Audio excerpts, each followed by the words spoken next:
Good afternoon, and welcome to the City Club of Cleveland. I'm Dan Moulthrop, Chief Executive here, and also a proud member. It's my pleasure to introduce to you our speaker today, Peter W. Wood, President of the National Association of Scholars.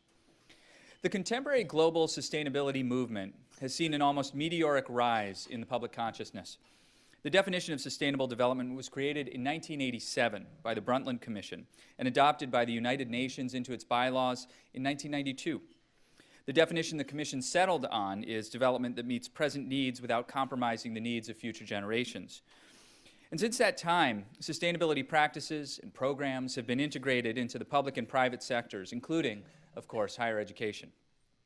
College students can now earn credentials in sustainability practices at nearly 1,500 distinct college programs, ranging from certificates to doctoral degrees. And many college campuses have adopted sustainability policies, ranging from recycling programs to research projects and investment guidelines. It's worth noting, too, that as we speak around the country today, some 200 events are being held, including 2 in Cleveland, as part of the People's Climate Movement, which calls for, quote, a sustainable, democratic, and just economy that preserves our planet and works for all peoples. Our speaker today argues that the sustainability movement is an ideology that puts limits on economic, political, and intellectual freedom as the price that must be paid to ensure the welfare of future generations. He outlines his position in a newly published report called Sustainability, Higher Education's New Fundamentalism, and that report has sparked much debate and conversation. A little bit of background on the National Association of Scholars. It was founded in 1987 to confront a perceived threat of politicization on college campuses and university campuses, and to encourage people to hew to the principles of liberal education and disciplined intellectual inquiry. It has no political affiliation, although many of the topics discussed by the organization, including our topic today, are often part of political dialogue. Our speaker today is quoted as saying, quote, both the left and right produce their share of intellectual obtuseness. The NAS is not a partner with either.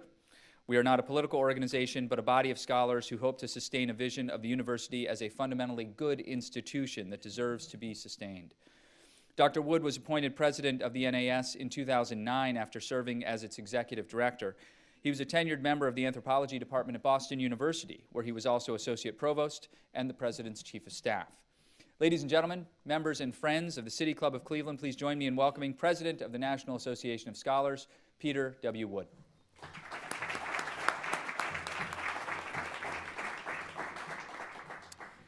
Thank you. I'm going to jump right into the details, the deaths of aspen trees, the bleaching of coral reefs in the Caribbean, Inuit refugees, more malaria in Africa, jellyfish in the Mediterranean, war in Syria, the erosion of the Ross Ice Shelf in Antarctica, birds laying their eggs earlier, oxygen starved from dead zones in the ocean, the rise of shark attacks, the plague of pine beetles, suicides of farmers in Australia, bigger tuna fish, and Libby's finding that there will be a shortage of pumpkin for this year's Thanksgiving.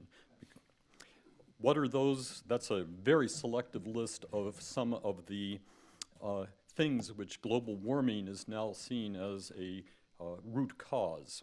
And sometimes one has to stretch a bit, but the fact that we now have a world in which many untoward things are happening, we have an excellent explanation that seems to cover them all. This is the National Day of Climate Action. I didn't plan on speaking on that day. As it happens, the National Day of Climate Action is called for by an organization that's primarily a campus-based one, 350.org. 350.org refers to the parts per million of carbon dioxide in the atmosphere, which Bill McKibben, a professor at Middlebury College, believes is the amount of carbon dioxide that we can have without having further global warming. Right now we have over 300 parts per million of carbon dioxide, and therefore global warming is an imminent threat. What is the National Day of Climate Action about? Well, we are now 6 weeks before the beginning of the climate talks in Paris. What will happen there? Climate justice, labor, faith-based, and environmental advocates will demand urgent action on climate at scores of events in cities across the United States, including Cleveland, but the big one in the region is in Pittsburgh. In Pittsburgh, a community labor coalition is leading the charge against climate denial. Now, as someone who is sometimes accused of being a climate denier, I'm sorry not to be in Pittsburgh to have my denial denied. But I should, I think, probably put in a little remark here about my actual position on climate change. I'm going to sound pretty critical of the views that are widely popular these days, but I hew to a very narrow middle ground. In my view, what we should have in this country, and especially on our college campuses, is open debate. What we should have are the best arguments and the best evidence on all sides brought together without any prejudgment of exactly where that comes out. I'm a head of an organization of about 2,500 scholars at universities across the country. As far as I can tell, they're about evenly divided as to whether they think climate change is real, if it's real, whether it's man-made, whether it's real and man-made, whether it's dangerous. Those are open questions, and I, at least procedurally, would like to keep them open at a time when there's a great will to close them off. Let me turn back a little bit to this day of climate action to give the flavor of what's going on. Mr. Villar, an organizational leader of the movement in Florida, Miami is having a big event today, says the climate crisis will affect everyone, especially the most vulnerable individuals and communities. That's why we are increasing our involvement in this growing movement to save the planet while growing the clean energy economy. The Road to the Paris Climate Negotiations is the subtitle to some of these events that are taking place. And we're about to learn from, for example, Sydney Weissner, the co-chair of Climate Justice Alliance, that on the road to the Paris climate negotiations, these actions in October, this is Escalation October if you're part of the movement, will demonstrate our continued leadership in the breadth of possible solutions, which include clean energy, zero waste systems, reorganizing food production, public transportation, community housing, and more. A year ago, we had in New York City, where I now live and work, the People's Climate March. If you believe the New York Times, about 400,000 people came out to march through the streets of Manhattan. I was there, I took pictures. I don't think 400,000 was anywhere close to the actual number, which might have reached 100,000. But in any case, the People's Climate March was probably a breakthrough element in this movement. What had happened there was that the public really got an idea that the climate movement was something that was taking mass form, and that it had about it something that a fair number of people still don't quite understand, that this movement is not wholly about the climate, and it's not wholly about the environment. It has built into it a kind of what one observer called authoritarian envy. It's a movement that doesn't much like the fact that Americans and other peoples are free to elect their own governments, and those governments, subject to popular pressure, may not do the environmental right thing. It's a movement that finds that the economy of the West, at least, to the extent that it's a capitalist or free market economy, is inherently exploitative and has built into it incentives that will lead to further misuse of the world's resources. So if you dig into this movement, you find pretty quickly that it combines an environmental appeal, which for sure is real and important, but with an appeal to authoritarian political regimes, an admiration in many cases of China, of all places, which is not exactly a model of environmental good stewardship, and with this sense that the economy that's based on free trade, or at least on entrepreneurship and invention, that sort of thing just has to go. 350.org calls for leaving 3/5 of the world's energy resources in the ground forever. Coal, gas, the stuff that we mine out and now use to produce 90% of the energy that runs our economy, according to Bill McKibben, should be in the ground and never taken out again. And to compensate for that, we need to grow the alternative energy sector, mainly wind and solar, from 10% of the economy to 100%.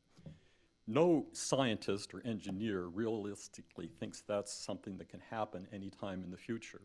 Bill McKibben realizes that, so he has an alternative solution too. In order to make that reduced energy economy work, we need to reduce the world's population. And McKibben was much more of a proponent of rapid population reduction before he became a proponent of higher energy production. But the two go together, and it's well to remember that.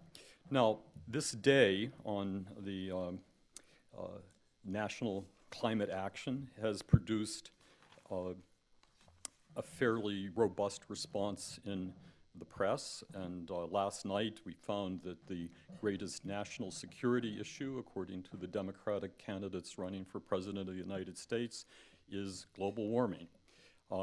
USA Today, that popular newspaper that found its way under my door at my hotel this morning, has a lead editorial, "Excuses for Inaction on Climate Change Melt Away." With every passing month, the arguments for inaction on climate change are melting away faster than the glaciers in Alaska. I'm not at all sure the glaciers in Alaska are melting away, but we'll take the metaphor for what it's worth.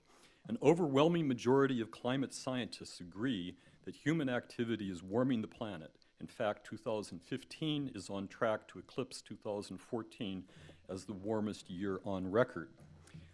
Keep those assertions in mind. I will come back to them.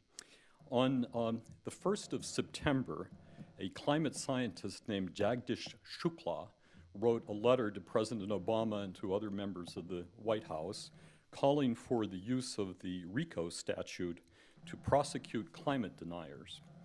The RICO statute is the Racketeer Influence and Corrupt Organizations Act, the thing that exists to take care of those members of the mob and organized crime that find ways to evade other statutes. In this case, I'll quote from the letter, RICO, investigation of corporations and other organizations that have knowingly deceived the American people about the risks of climate change as a means to forestall America's response to climate change, is called here for a tool that the president should be able to use to get around a recalcitrant Congress in order to enforce more vigorous action on climate change. Now, Jagdish Shukla is a professor at George Mason University in Virginia, and his letter was signed not only by him but by 19 other people. He has brought himself into the spotlight, and perhaps a little bit to his disappointment in finding that the letter itself occasioned controversy. He quickly took it down from his website, but nonetheless, he's now the target of a congressional investigation that is wondering how a center that he heads at George Mason has managed to blow through about $60 million of public funding in the last 15 years. A very large portion of that appears to have gone to his and his wife's salary of over $500,000 a year during that time. So I don't know what will come of this. Perhaps Professor Shukla has been spending the money wisely, but it does touch a nerve with skeptics of the sustainability movement. This man who wants to throw the skeptics into jail appears to have a pretty strong monetary motive for putting them in jail. That is, these people who might threaten the pipeline of money that has come from the National Science Foundation into his and his wife's pockets over the last 15 years could conceivably come to an end, so it's better to put people like me behind bars, he thinks. Well, that's not going to happen, but it is a kind of benchmark of where we are with this movement now. In higher education, it's gotten pretty nasty. If you try to speak out on this on campus, if you're silenced, you're getting about the best deal that you could. Lots of worse things can happen. Aaron Mayer is the head of the Sierra Club. Last week, on October 6th, he was giving testimony to the Senate committee. He was, let me make sure I have my papers lined up here. And I don't. He was being questioned by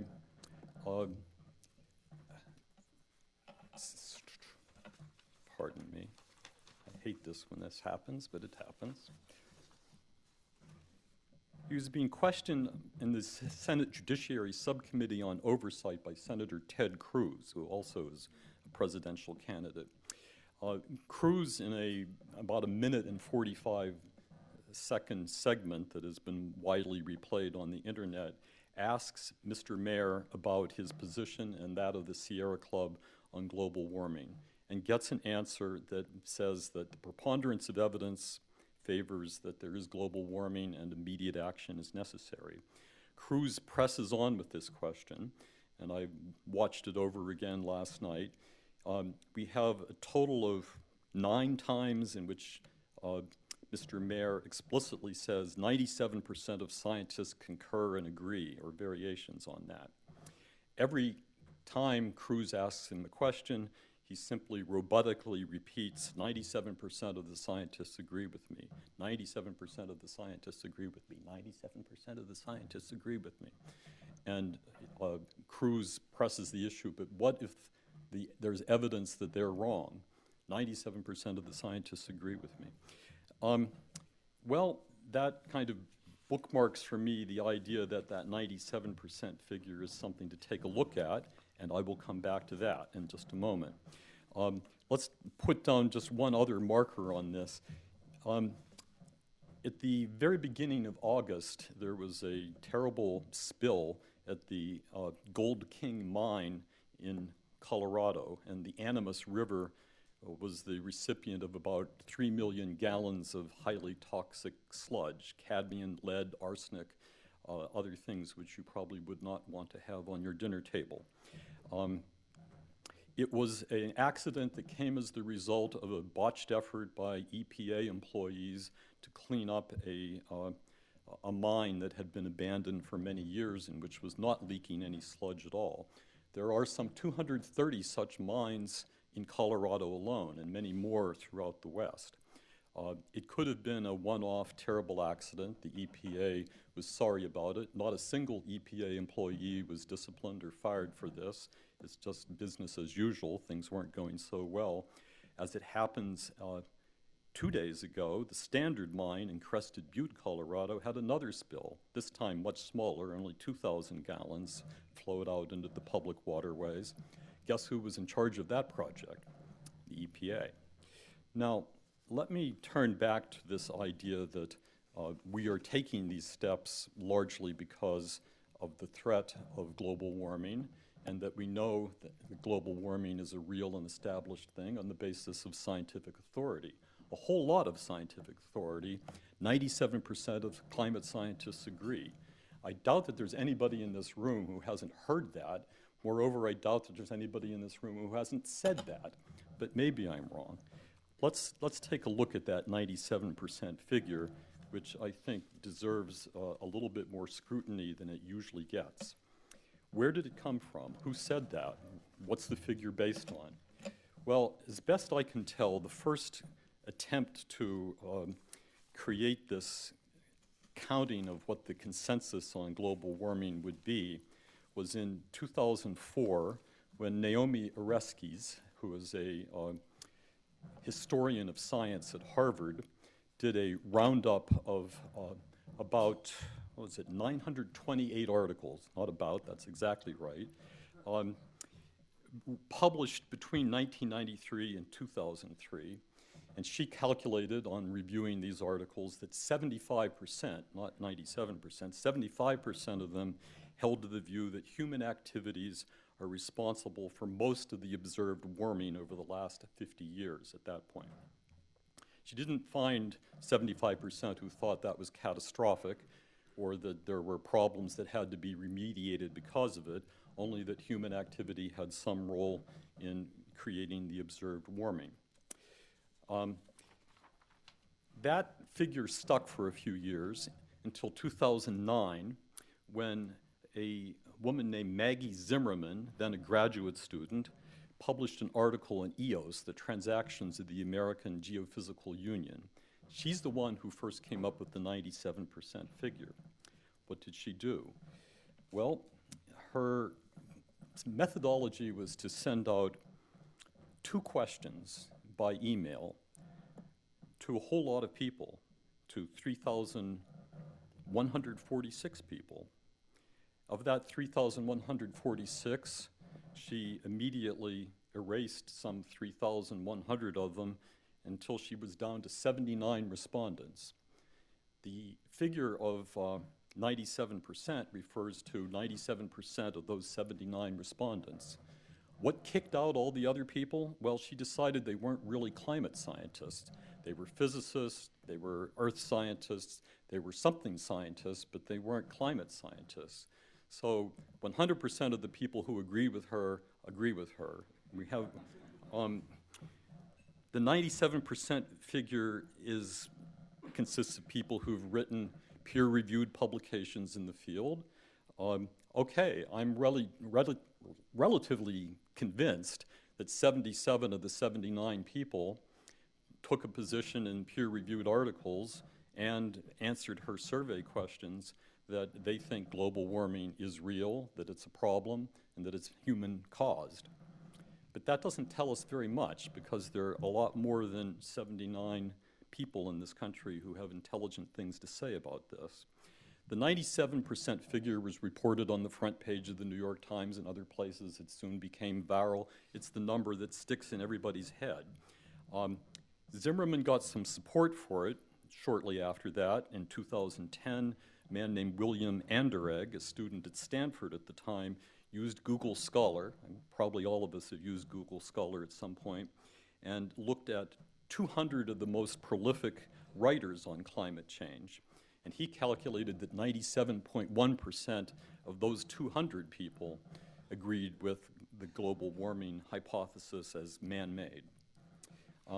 No argument with William Anderegg. I would suspect that the people who are most worked up about this and write the most papers about it probably are convinced that it's a problem. So again, it has a sort of self-fulfilling quality. If you look to the people who think it's a problem and they say it's a problem, it's not a big surprise. In 2013, and this is the last of these that I'll cite, John Cook, who is an Australian blogger of no scientific credentials that I can discern, claimed to have reviewed a whole bunch, 11,944 abstracts of science papers written in the preceding 20 years. And lo and behold, 97% of them agree that global warming is real and it's a problem. Again, Mr. Cook's work made headlines, but he also attracted a skeptic, a man I happen to know named David Legates, who's a climate scientist, a real one, at the University of Delaware. Legates and his colleagues went back over the exact same data set and found of those 11,944 papers that were examined, there were only 41 that explicitly agreed with the position that Cook said. That's not 97%, that's 0.3%. That's the 97% figure, and if anybody in here has a more authoritative basis for claiming that 97% of the world's scientists believe that global warming is man-made and that it's real and that it's a problem that we need to address by spending billions and billions of dollars on, I'm happy to hear that claim being made when we have a chance to ask questions. But I don't think you'll find that. I think what you'll find instead is that when more objective surveys are put out there, the numbers fall off rather dramatically. We have, from a survey of American meteorologists that took in several thousand, it was 37% here to the climate consensus figure. When a group of American physicists did a survey on this, we found 9,000 PhD physicists in the US expressing outright rejection of the thesis. There are substantial numbers of scientists, pretty much at every university in the country and in the world, who are mighty skeptical about the so-called climate consensus. So, does that mean it's wrong? It means that the claim of a consensus is wrong. It doesn't mean that there isn't global warming, that it isn't caused by human beings, or that it might be catastrophic. But we're left in this rather nebulous area here where wildly exaggerated claims have been put on the table And if you try to debate those claims, more or less you get shut down. Now, I'm up here speaking on a platform. I'm not being shut down at all, and I appreciate that because I'm coming off 7 years of research on this thing where I have been summarily refused a platform on college campuses from coast to coast. Not for want of trying. I've written to debate societies, college presidents, provost deans. I've offered to pay my way, to pay for other people to come and speak on campus, to pay honoraria to people to speak on the other side of this issue. And I've been turned down flat in most places. But in a fair number of places, I've actually gotten an initial, okay, that's a good idea, we'll do that, followed beat, about a week, 2 weeks, 3 weeks, the follow on. We can't find anybody on the other side who's willing to talk to you. That's what you get when you declare that an issue is closed, that respectable scientific opinion has reached its terminus with 97%, and the 3% that are left are cranks. That 3% is just plain wrong, and the scientists who are skeptical about this deserve a voice. Now, they may be wrong too. Again, I'm going to hew to this narrow ground in the middle, saying, I don't know the answer to this. That, by the way, is also an impermissible position. It makes what Naomi Oreskes, the inventor of that 75% figure, calls me a merchant of doubt. What I'm doing right now is planting in your heads this insidious idea that the 97% might not be wholly reliable.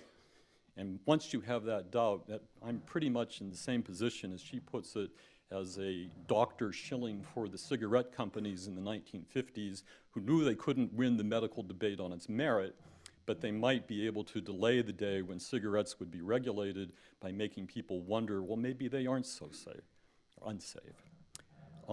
Well, it's an analogy, and if you want to rely on the analogy in the place of evidence and argument, I guess you're welcome to do that. But I'd rather take a look at the facts, and the facts are that there is robust debate in this country. Now, I've blown through my available time on this. I have so much more to say, but I'm going to trust that you're going to ask such good questions that I'll get a chance to say everything I want to. So I'll stop there. Thank you. Thank you very much. Wonderful, wonderful. And sit down for a second. Well, I hope in the second half of the program you'll get to the other part about the impact on college campuses and campus sustainability movements that we advertised. Anyway, today we're enjoying a forum featuring Peter W. Wood, President of the National Association of Scholars. We encourage you to organize questions for our speaker now and remind you that your questions should be brief, to the point questions, and offered in the spirit of civil exchange for which our club is known. If you're joining us via our webcast and would like to tweet a question, please tweet it at the City Club. We welcome all of you here and those joining us via the web stream provided by our primary media partner, 90.3 WCPN, WVIZ PBS, 104.9 WCLV Idea Stream, or one of the many other radio stations across the region and country that carry City Club programs. Production, distribution, and broadcast of the City Club is made possible by Cleveland State University and PNC. Be sure to join us this Friday, October 16th, as we welcome 3 members of the Cleveland Community Police Commission to discuss ways to ensure the success of the Cleveland Consent Decree. For more information about any of our upcoming and past forums, please visit us online at cityclub.org. We welcome students today from West Geauga High School. Good to see you all. Student participation is made possible by a generous grant from the Loeb Foundation, and we thank them for their support. Could the students please stand to be recognized?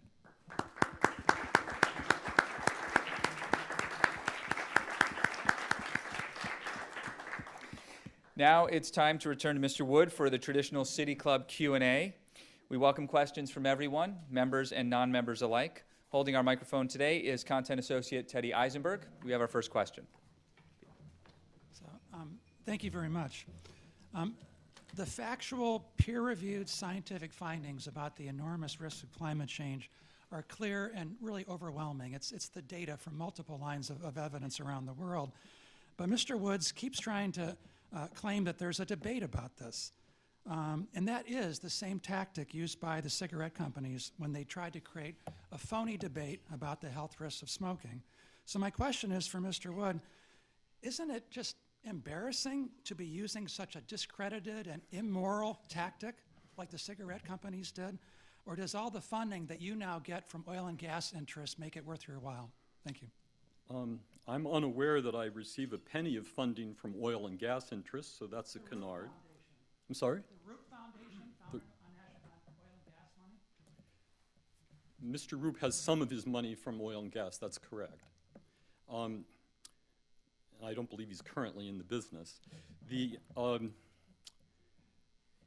There's an analogy between physicians who argued for the relative safety of cigarettes back in the 1950s and trying to point to the existence of thousands and thousands of climate scientists, physicists, astronomers, earth scientists, etc., who have raised serious questions about a so-called consensus.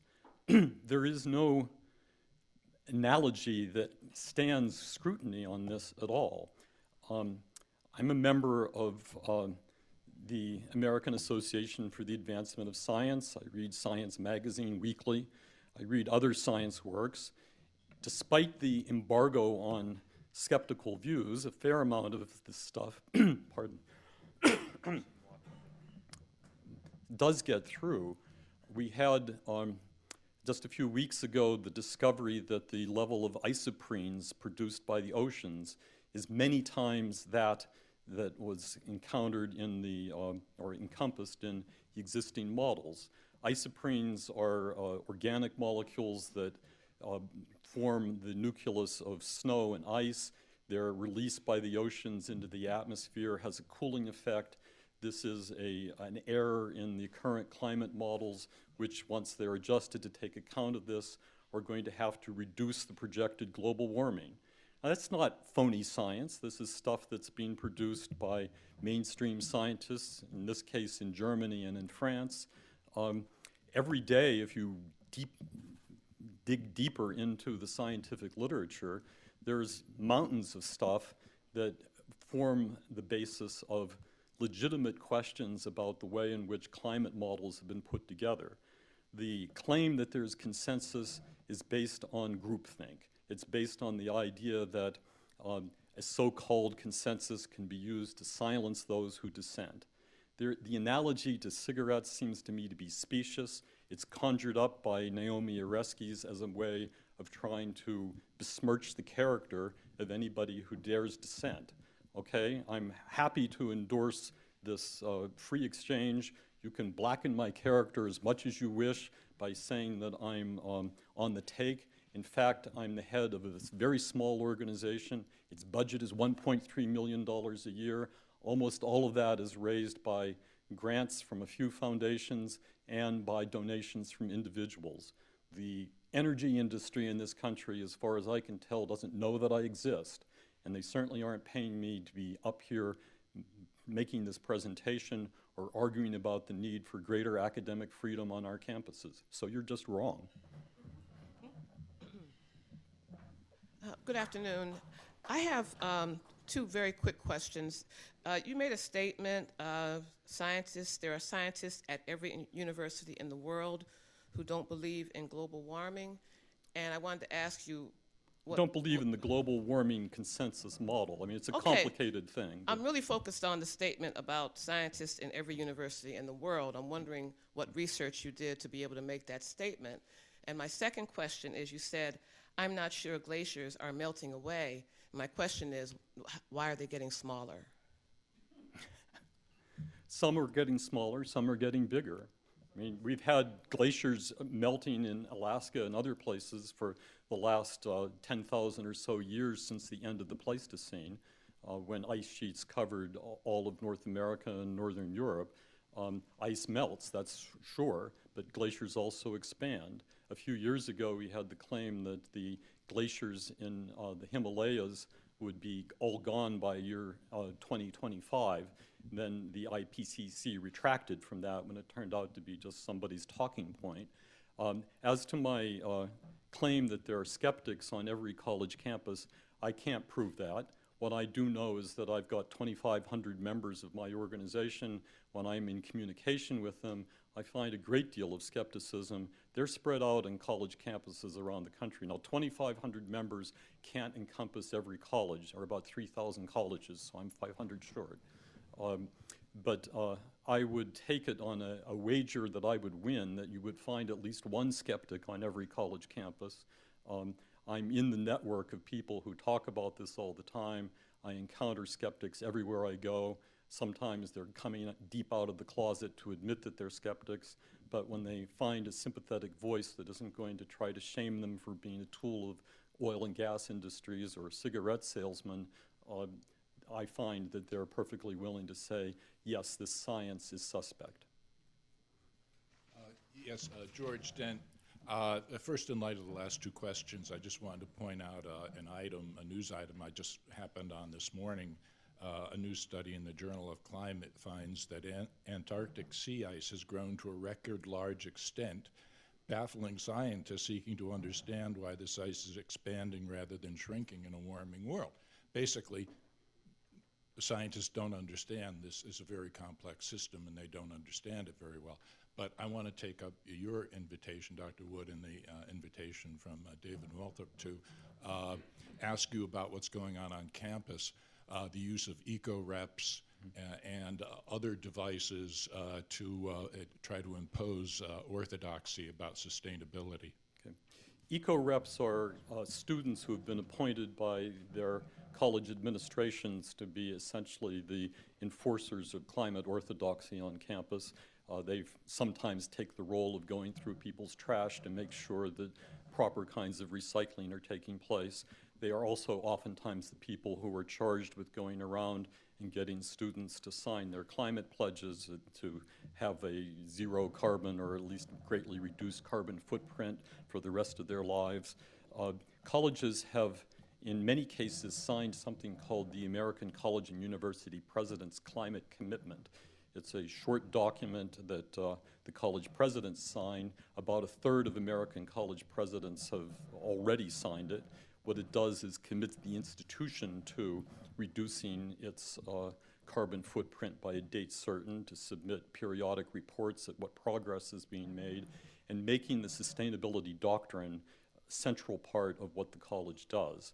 The language is actually a bit stronger than that. The President's Climate Commitment specifies that there is nothing more important than sustainability and the existential crisis of our age brought on by global warming, and therefore the whole curriculum, everything that's taught, the whole research enterprise, student life, the whole ball of wax has to be adjusted to make it fit with this thesis. Now, those could be empty words, but they're not. There is something called the Association for the Advancement of Sustainability in Higher Education, ASH as the acronym, and ASH collects all these reports from the signatory colleges and posts them. You can go to its website and read through them. You will find there just extraordinary things. At Yale University, there are over 400 courses listed as sustainability courses. At Little Middlebury College, where Bill McKibben hangs out, they now claim that almost 80% of all the courses are aligned to sustainability. They treat this as a matter of such urgency that most colleges that have signed it now have an annual report due from every faculty member in which, no matter your field, you might be teaching medieval literature or linguistics, you have to demonstrate that you're doing something to advance this narrative. Now, in my mind, that's not academic freedom, and it's not freedom of inquiry. That's a top-down administrative edict that says, here's a set of beliefs which we as an institution endorse. You better endorse it too, and if you don't, there's going to be at least friction or something worse than friction. This is something that affects every student, and it affects every faculty member. It affects the quality of education that we're providing. I don't want to turn this into another whole speech, but I would say that if you're looking to what's going on in American higher education right now, the sustainability movement is the movement of the moment. It has all the energy and all the interest, all the enthusiasm of the students, and many campuses, there's not just one student group advocating for it, there's rival groups, each trying to outdo each other in their promotion of this this new thing. And of course, we're at the moment where the urgent student issue of the hour is fossil fuel divestment, trying to persuade the administrations to give up the university's investments in coal, natural gas, and oil. Dr. Wood, thank you for coming. I'm pretty certain that global warming exists. As you referenced, we've had, I think, 3 substantial global coolings followed by global warmings.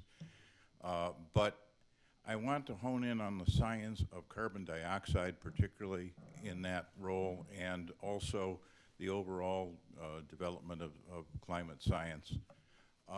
There was an op-ed in Cleveland's Plain Dealer recently that talked about the fact that the parts per million of carbon dioxide we presently have are very little above the ice age and a lot below what other periods of time have had. There have also been recent science about suggesting that the sun for the next 40, 50 years may be cooling for a period of time. How much does carbon dioxide actually affect warming or the climate? And how much do we know of what the other influences are? Well, again, I'm an anthropologist, not a climate scientist. I read this stuff, and I probably have a view that's a relatively well-informed one for a layman, but no more than that. Carbon dioxide was identified as what we now call a greenhouse gas early in the 19th century. So it's been known for a long time if you have enough carbon dioxide, things will heat up. The planet Venus has an atmosphere predominantly of carbon dioxide, and it's hot as hell on Venus. So if we had an atmosphere that was 999,000 parts per million of carbon dioxide rather than 300 parts per million carbon dioxide or thereabouts, it would be very hot on planet Earth. We have, however, only trace amounts of carbon dioxide. 300 parts per million is not very much. So the climate models have taken to a technique called forcing. The idea is that, okay, we have only a little bit of carbon dioxide, but maybe, just maybe, there is some mechanism that magnifies the effect of that and will give us a lot more global warming than just that amount of carbon dioxide alone would. Forcing is a black box in science. It's what we throw into the models in order to create the appearance of global warming when the actual temperature record doesn't seem to correspond to that well. We do have very good records in the 20th century that show a period of global warming that ended sometime in the 1990s. We have now had a period of 18 plus years in which the satellite data, untouched by human hands, pristine, unadjusted, shows that there has been no appreciable warming on the planet at all. I can't say that without somebody wanting to jump up and say, what about the surface temperature readings? Well, there are other ways of telling the temperature on the planet, including surface stations where people put out little thermometers around various places. The data gets aggregated and we come up with other estimates of what the world's temperature is doing. And those, which are subject to human manipulation as well as to reinterpretation, have been in the last 2 years interpreted to say that the global warming has increased. So we have this claim, which I think is pretty specious, that the last 2 years have been the hottest years on record. That's not what the satellite data shows. What does carbon dioxide have to do with this? Well, it's not the only greenhouse gas. There's others like methane that play some role in this, but they're present in even smaller amounts in the Earth's atmosphere. We know that carbon dioxide can cause warming. We know that we don't have enough of it per se to cause a lot of warming. We don't really know whether this thing called forcing is taking place in any appreciable way. But above all, there's multitudes of factors which our models just can't account for. The most notorious is clouds. Clouds radiate a lot of energy back out into outer space, but the models don't take account of the fact that Earth has clouds. Every day is a sunny day in global warming land. The other pieces of this, I think, many of them are just unknown. I mentioned this ocean process of isoprene production from a micro layer of bacteria on the surface of oceans. Nobody thought to go looking for them before, but now a bunch of European scientists have had, and lo and behold, there's many times more isoprenes being produced than the models take account of. How many more things like that we don't know about are not yet worked into this science? Things offset carbon dioxide such to the degree that it is having an effect on our Earth's atmosphere. We don't even know what's offsetting it. First of all, thanks for coming, and I really applaud your efforts to get discussion about this going. I'm a little concerned, though. I wonder whether your emphasis on the 97% is a little misguided.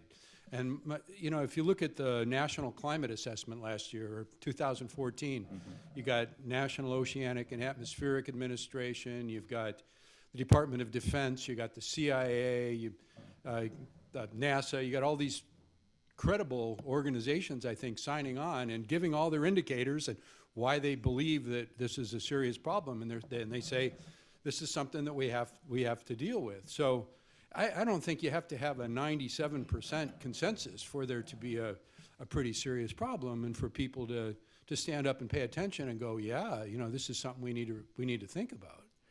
Well, just as I am open to hearing the skeptics and having them in the conversation, I'm happy to have NASA and the Goddard Institute and every other organization that wants to weigh in to have its say.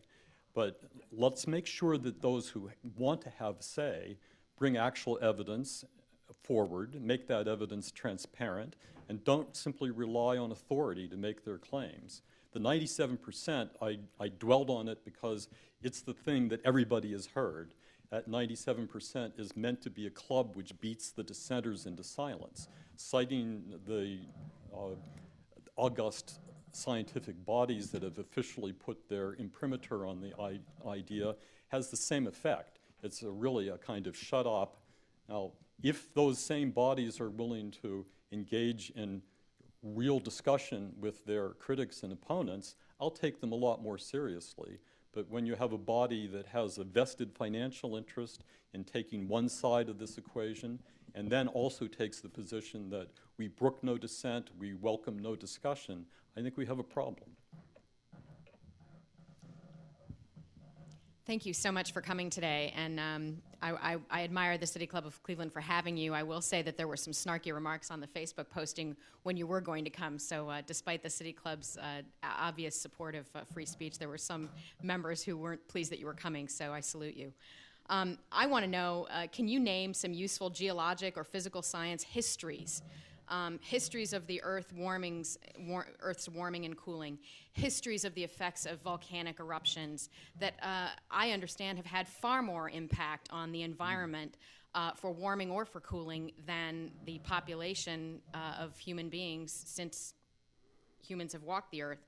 So I'd love to know some histories to read, some good books to read on that. And then can you also comment on economists who are examining the costs of this sustainability movement, which has grown in popularity, again, sort of a wave of I guess, yeah, popularity, whether it's backed by science or not. So thanks. Well, my wife sometimes calls me Wikipedia, but I don't have ready recollection of the textbooks that I might refer you to, so I'll resort to personal anecdote. I grew up in Pittsburgh. I was an avid rock collector. I prized my fossil ferns from Pennsylvania and my fossil brachiopods from the shores of Lake Erie. So at least by age 6 or 7, I was plenty aware that rather radical climate change was a geologic fact. And I would imagine any geological textbook you turn to is going to point to the existence of radical swings in temperature from the ice ball Earth, as sometimes it's called, when the entire planet froze up early in its history more than once, to other occasions where the global temperatures were way higher than they are today. Trying to figure out what the atmospheric concentrations of CO2 were in the past is a daunting enterprise, but people are finding out ways to do it right now. They're doing things like looking at the isotopes in the eggshells of dinosaurs, and through peculiar ways you can go about trying to create estimates of past carbon dioxide concentrations, and they tend to show that the concentrations were much higher than they are today. All of those fluctuations throughout the several billion years of the Earth's history were produced without the aid of the internal combustion engine or any fossil fuels at all. Volcanoes, we know, have a cooling effect on the atmosphere. The so-called pause, the fact that we haven't had any global warming for 18 years, is sometimes attributed to volcanic eruptions, but of course volcanic eruptions occur at random intervals all the time, so I'm not sure that explains the particular fluctuations. Some of the most serious science on global warming that runs counter to the carbon dioxide model is Willie Soon's work on the sun cycles, and the degree to which solar radiation, that big yellow thing in the sky, actually has a lot to do with the Earth's temperature. But for specific references, I think I'll have to be in touch with you by email. Oh, sorry. Just one question. Whenever I have discussions with people, most people don't even understand the mechanism of that CO2 is supposed to work by. Can you just add a little color to that? And then next, I remember when they first started talking about chlorofluorocarbons, basically refrigerants in the atmosphere, some scientists goes, well, where are they all going? Because they're basically indestructible. And they're gone. Well, the question is, was that real, or was that some made-up science as well? Just sort of some color. Well, the answer to the second question is I don't know. I mean, I do remember the chlorofluorocarbon scare and the hole in the ozone layer that it supposedly caused, and the fact that they have seemingly gone away when they should have been hanging around for centuries. So there we go, I don't know. As to the mechanisms of how CO2 causes global warming, again, you're talking to a layman here, but the idea is that carbon dioxide traps heat radiating off the Earth in the atmosphere, and the more the sunlight comes in, the more it radiates back up and is trapped by CO2. So you get a feedback loop in which the normal heating of the Earth during daylight hours is accelerated and looped around over and over again. So that was my actual question. So it's not coming through the atmosphere that's causing the warming. It's actually the reflection off the Earth. So there must be a shift in energy. Yes. Hi. You've come to some very interesting conclusions, I would say, and you've shared several times that the Earth is at 300 parts per million CO2 equivalent when it's 400. You've said that we're not at. Don't. You're right. I'm sorry, I misspoke. Yeah. But you said it multiple times. I misspoke multiple times. There's that surface temperatures aren't at record highs, despite that being a very real fact. 2,000 people dying in record heat waves in South Asia, can attest to that fact. I'm just curious where you get to the conclusion that the environmental movement is about authoritarianism. No less than Exxon came out with memos saying that they believed that climate change was real by 1981. General Electric, of all of the conservative groups, has told our our regional wholesale electric provider, PJM, that we could get to 30% renewables and still save people money. So very the opposite of this kind of conservatism and people trying to take away your phones and your TVs and your cars, but to save you money. So I'm very, very curious how you got to this idea that this is an authoritarian movement in any kind of practical sense, outside of campuses making you feel like you're not welcome. Well, I have the wrong set of notes in front of me to answer this as well as I might, but let's start with Thomas Friedman, who is a well-known columnist and frequent television appearance commentator for the New York Times and other places. Thomas Friedman believes and has stated repeatedly on air and in print that basically liberal democracy is incapable of handling this, and he would like to see America to be China for a day. And he's sometimes backed off that and then re-embraced it. That sounds pretty authoritarian to me. There's a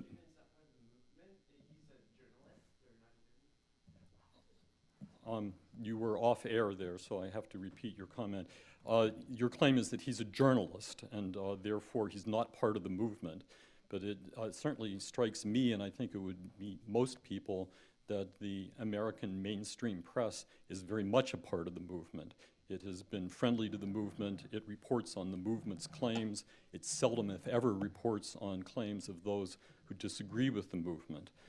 So in all practical ways, a mainstream newspaper columnist is voicing much of the movement's own views. But Friedman is not alone. There's an Australian physician, a former university professor named Shearman, who likewise has called vigorously, and he's undoubtedly an activist within the movement, who believes that, again, liberal democracy is an impediment to solving this problem, and to deal with the existential crisis, we have to be prepared for what he calls, his word, not mine, totalitarianism, as the only answer that is really adequate to solving this problem.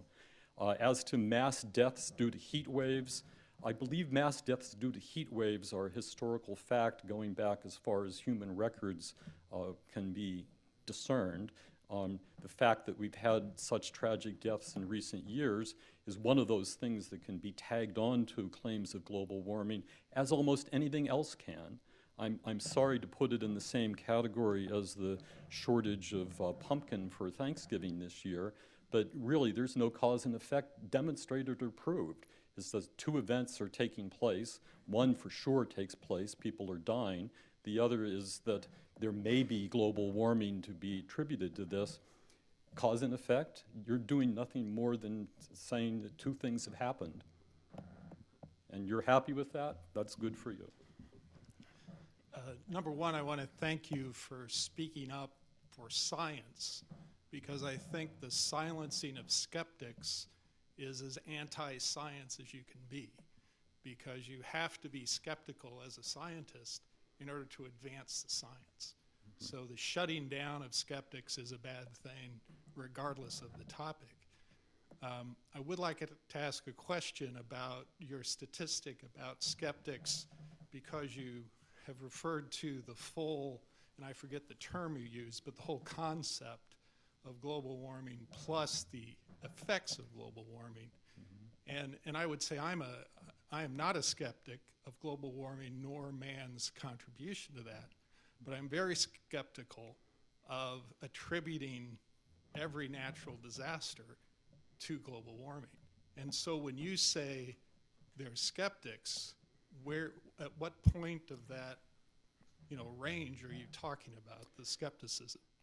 Well, I use the skeptic term as the umbrella term for a wide range of people. I don't think I have ever encountered anybody who says there never has been and there won't be global warming per se. The Earth warms and it cools. That's about as clearly established a fact as possible within the realm of a science that is dealing with such large time frames.